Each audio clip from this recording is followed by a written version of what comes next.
All right, can you imagine the day your business will break $1 million in revenue? Well, our first guest today is here to help you make that happen. She co-founded a nonprofit online service that provides business loans, consultation, and education for women entrepreneurs. She also created the immensely popular Take Our Daughters to Work Day, which is now an annual event in the U.S.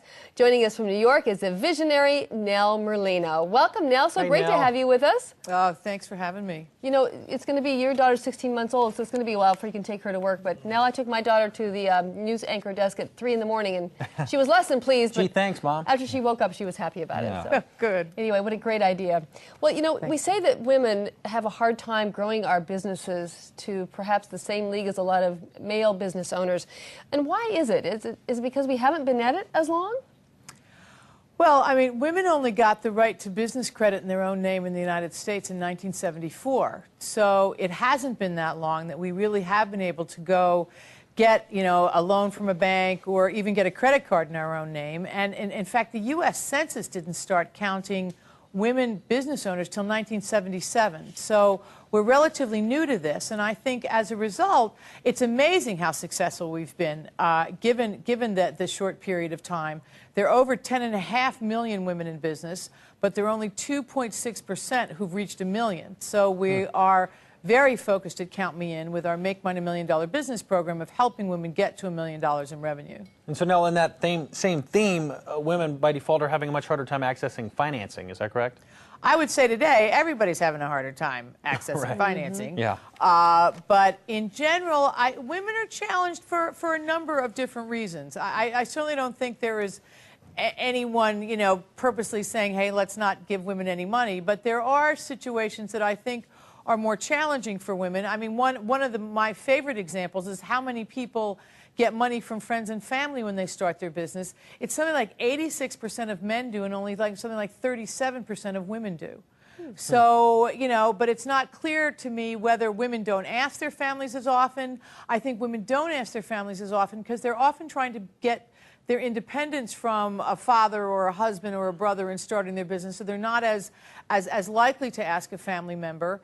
And I also think women are not often asking for a large enough sum of money and therefore miss out and are not as familiar or friendly with their financial information to the point where they feel confident enough in it to go ask for additional funding. Those are all things that we work on with the women in our program. Now, do women still need men to co-sign loans? I mean, it's this still Legally, happening? you don't. Legally, you don't. The number of stories we continue to hear from people, the current lieutenant governor of the state of New Mexico told a story a couple weeks ago at a Make Mine $1 Million business event we had in Albuquerque. In the early 90s, she started a technology business, and they asked her to bring her husband in to co-sign for her. She was not the lieutenant governor at the time, but it's an indication of how hard it is for some of these old practices to die out, because it's not legal to ask that anymore. Right. But it is something that does come up often. Amazing. We're talking about that $1 million a year mark. Why is that the standard? Why are we setting that as the mark that people should try to achieve? 79% of all women-owned businesses are at $50,000 or less in revenue. And on the male side of the aisle, it's probably, I think it's about 29%.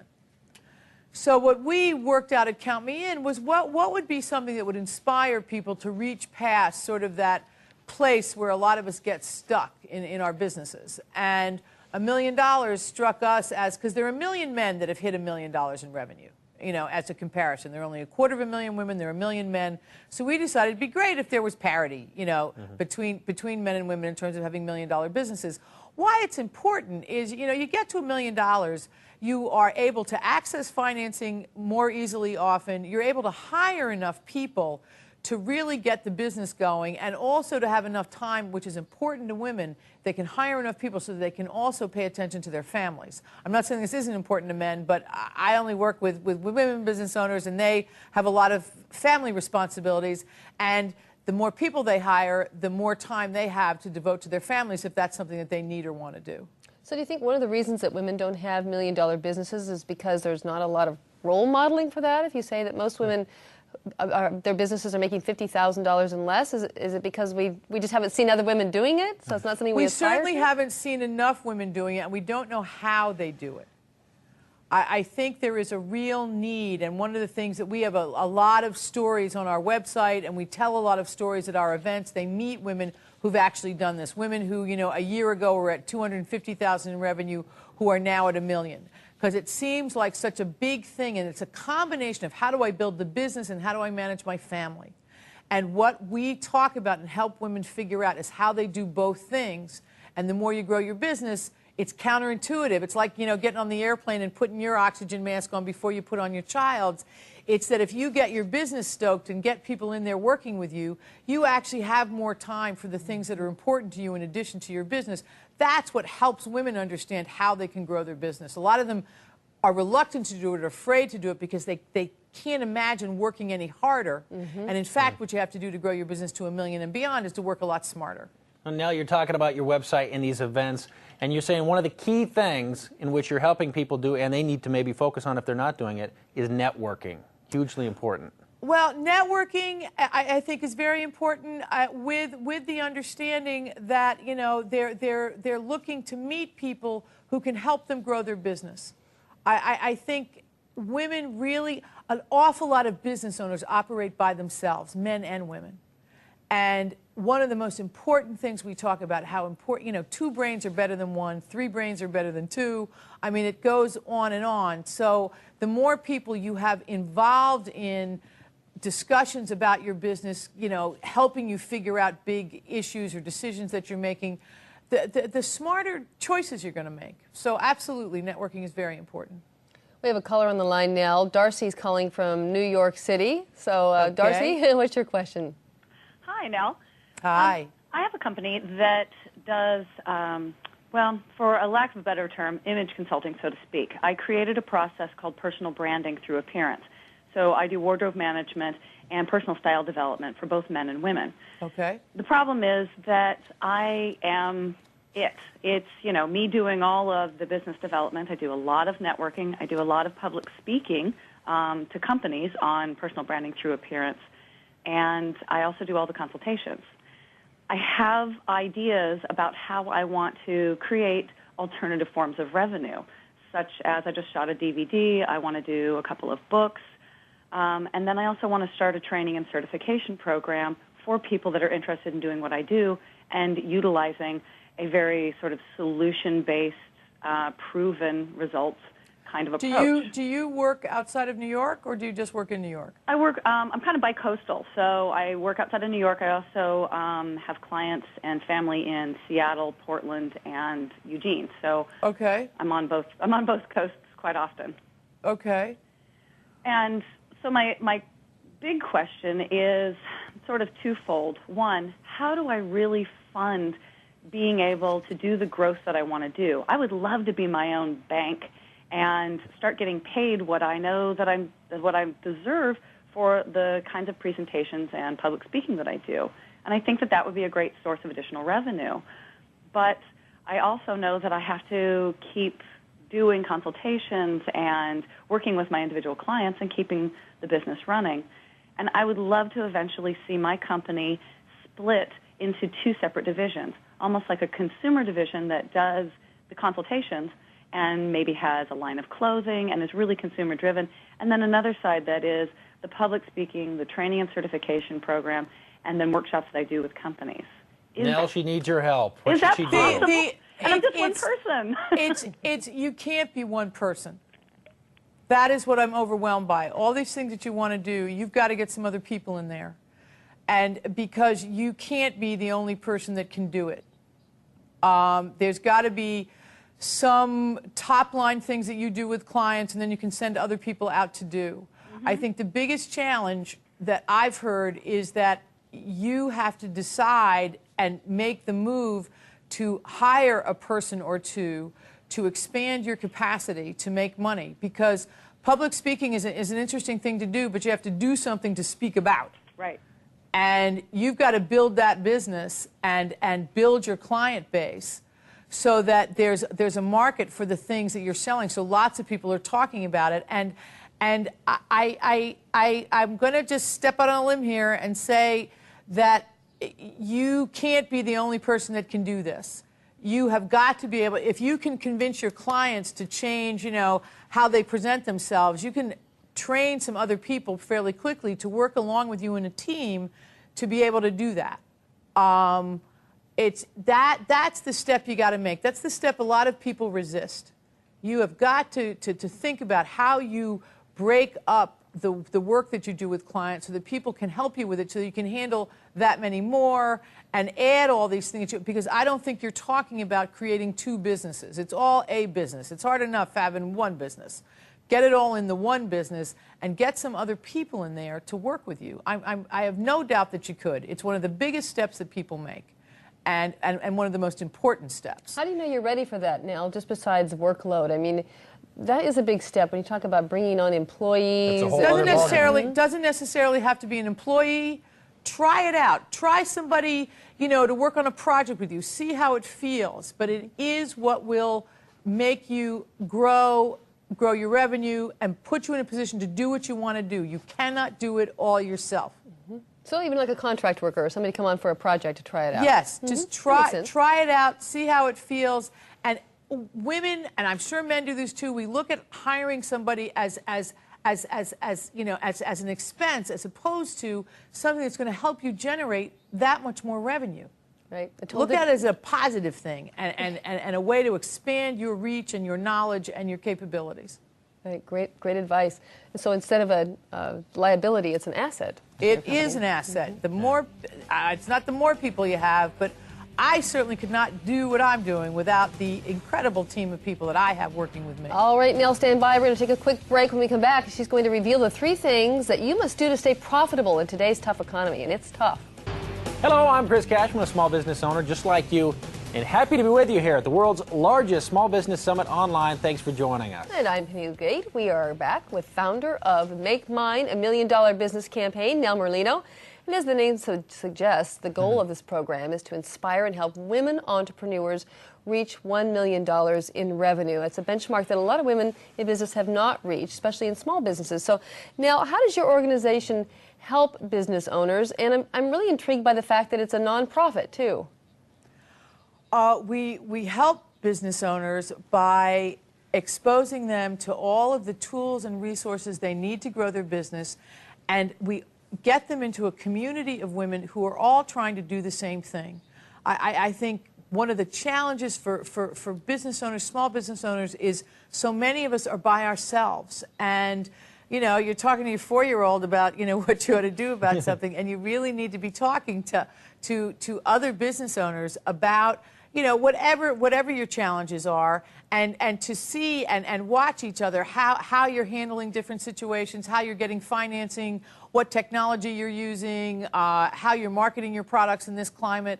The more we work together, and we actually do these live competitions. They're sort of like American Idol meets The Apprentice, where women actually compete for not only financing, but all kind of business coaching. We certainly think that is enormously helpful at different points in your growth of your business. So it's a combination of resources and a community that's both online, and we have these in-person events. Our next one is coming up in Fort Lauderdale, December 11th. And it's a great opportunity to get PR and all kinds of things to grow your business. So we do a combination of things based on years of working with women in small business that really helps them get to $1 million and beyond. And Nell, as we're trying to walk away with some of your top tips for growing a business, you sort of just talked about sort of buddying up with your financials, knowing what you're doing. But the other 2 we want to talk about are delegate responsibility and sort of what you were just talking about, which Darcy clearly needs, know when to ask for help, right? Yes. Delegating is a big issue that we work on. A lot of women, and I'm sure men do this too, bring their at-home behavior, their multitasking at-home behavior into their business. And that works for like 2 or 3 months.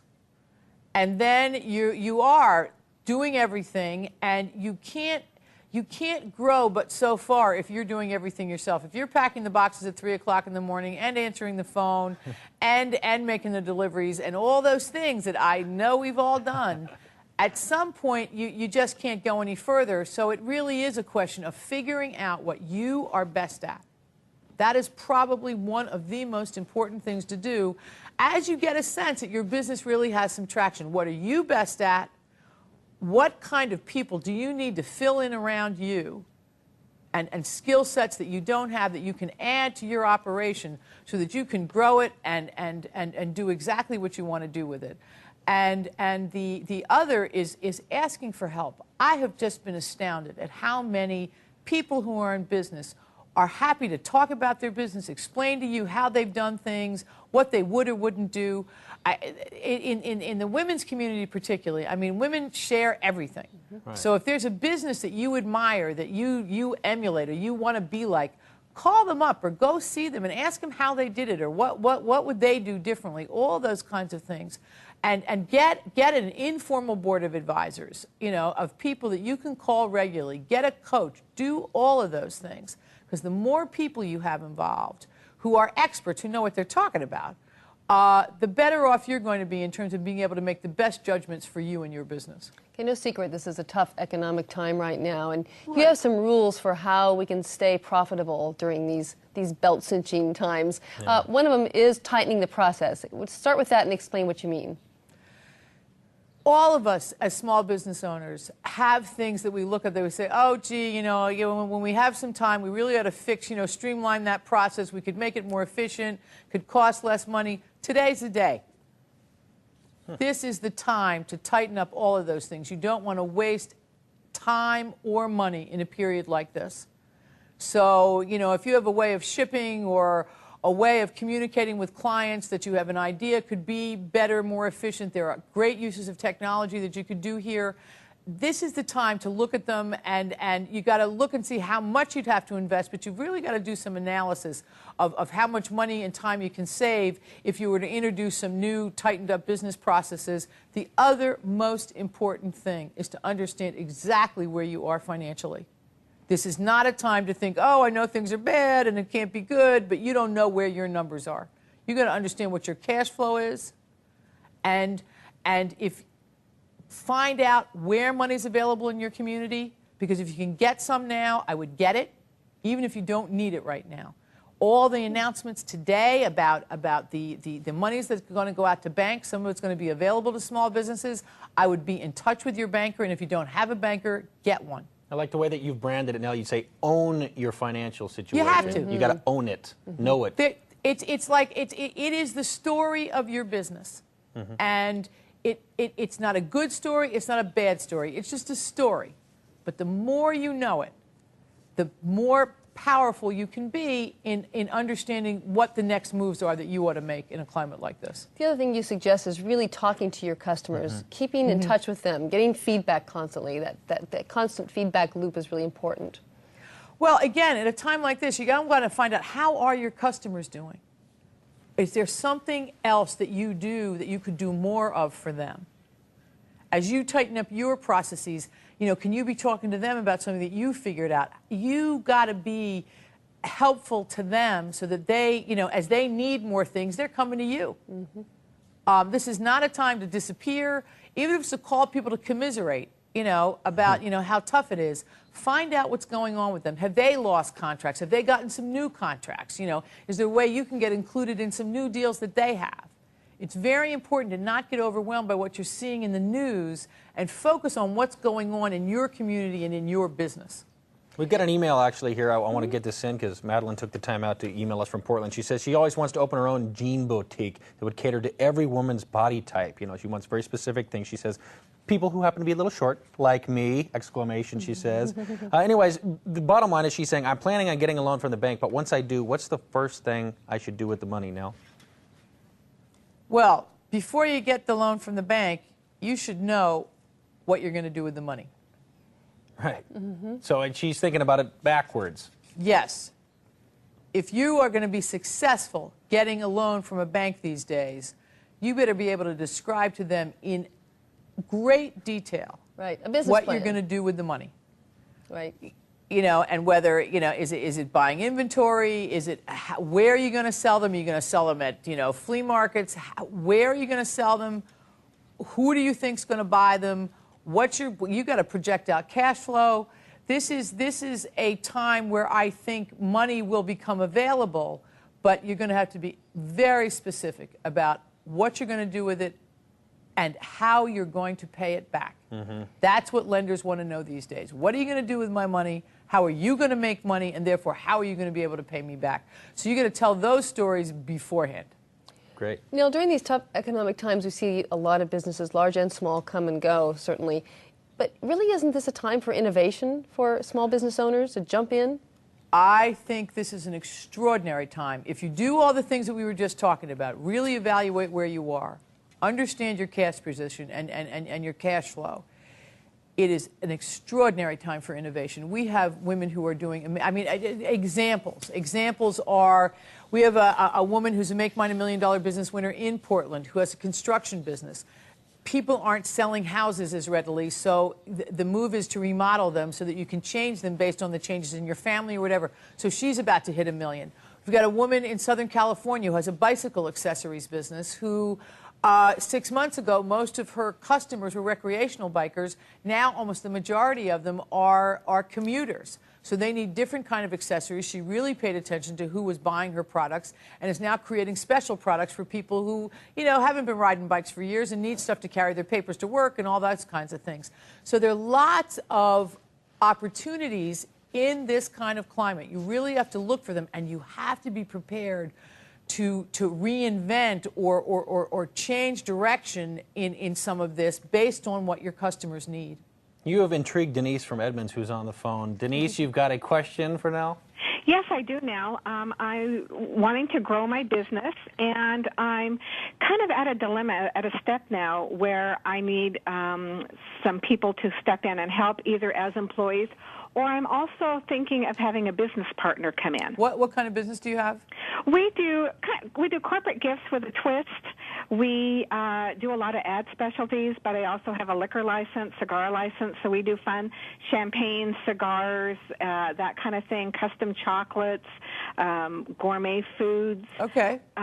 Very high-end alternative. Why do you think you need a partner versus employees?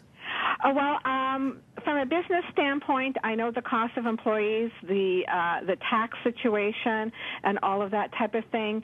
It's a very time-consuming business. I do a lot of networking. I belong to our local Chamber of Commerce and other social networking. Do you have any employees? No.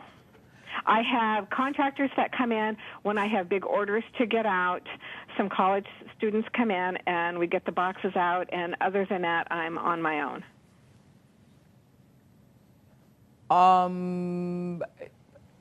So I'm wanting to write PR pieces, send out emails I understand. regularly. You need somehow to have more people. I don't know.